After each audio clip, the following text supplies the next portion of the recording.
parents are hyper-focusing on inclusivity while excluding the disabled community. Oh my God, yes. And that's really tough because it goes back to me saying, like, your kid should not be the only disabled kid in the room in every situation. And a lot of times parents are putting their kid as the only disabled kid at the table, right? And that's really not okay either. And also, watch what you say online. Oh God, yeah. And watch what you say in front of your kids. Yeah, Jesus Christ. It's massively affecting the disabled community and ultimately your own children. Yeah.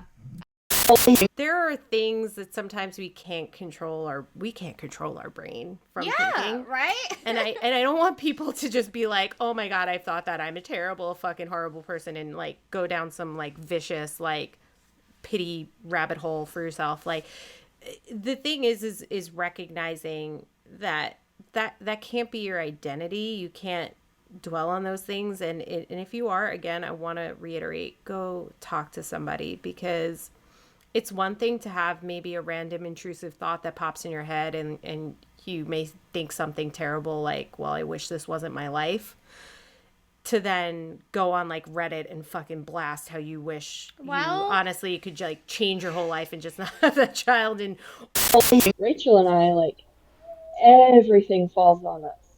There isn't another person to bounce the ideas off of, or, you know, our worries. It's us, and that's it. So then you've got like double burnout because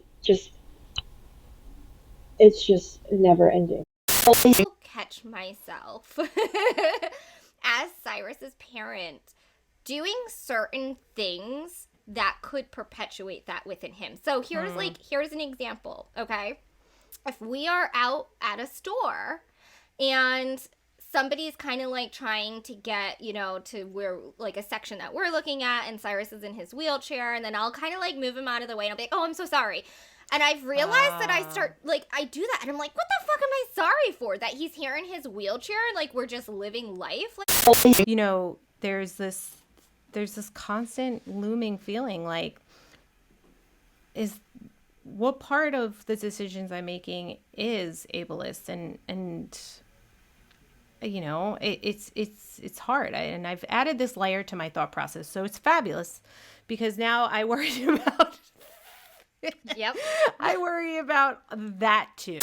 And I think we also need to broaden our minds to consider what therapy actually is. Mm-hmm. Often we think about therapy as like doing exercises and, you know, like walking on the treadmill, or, you know, like doing big movements in the spider cage, or working on standing or whatever. But those moments of regulation and those moments of doing small things like painting or looking through a book, that's also therapy. And this is where I get frustrated and confused, because there are people, you, me, there's disabled adults, there's all this talking about this and talking about how it can be harmful to your child, to my child, to other children, how it can be harmful to disabled adults, how it can, you know, hinder the disabled community from making progress and all this. And what boggles my mind is that parents and companies are putting themselves first. Mm-hmm. You know, it's not talked about enough, I don't feel, and so when it does happen, you feel completely left out and isolated, and so there's all that. And then on top of that, like the tuition thing, especially in pregnancy, I feel like it just gets dismissed to like, oh, it's fine, you're fine, everything's fine. Yep. I think it does like perpetuate this mindset almost of sacrifice. Right? Yeah. And I think that can follow these kids, especially the siblings. I think it can follow them into adulthood. It was just like the worst heartbreaking thing. This is an 8-year-old with epilepsy. He's not going to the neurologist more than once a year. No one's agonizing over his treatments. He's getting the hard drug, first drug they tried, you know, zonks him out to sleep half the day, and that's it. Honestly, I think a lot of times I feel like answering that I don't necessarily have any tips.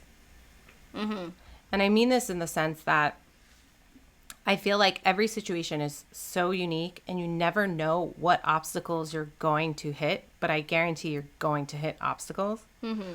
So Like, even just watching a movie on the couch, sometimes I'm like, I am such a good mom. Like, look at us. Like, we're just, like, snuggling together. And, like, feeling that confidence as a parent is 100% self-care. 100%.